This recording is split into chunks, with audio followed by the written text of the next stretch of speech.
Hi, hello everyone. Welcome ulit sa aking vlog.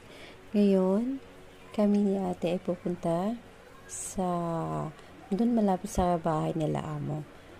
Naisipan namin ni ate na pumunta para uminom ng tea kasi masarap yung tea nila dito, guys, sa labas.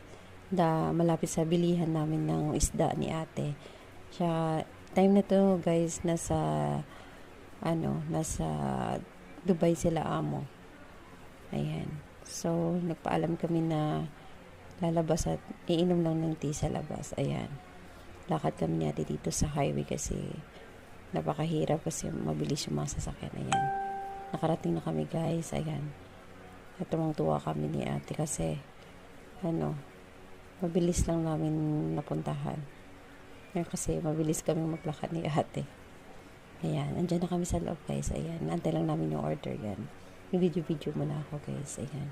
Yan yung lugar nila. Sobrang linis siya, napakaganda dito. Ayan, sa labas. Malapit lang sa highway. Ayan. Antay namin. Happy watching!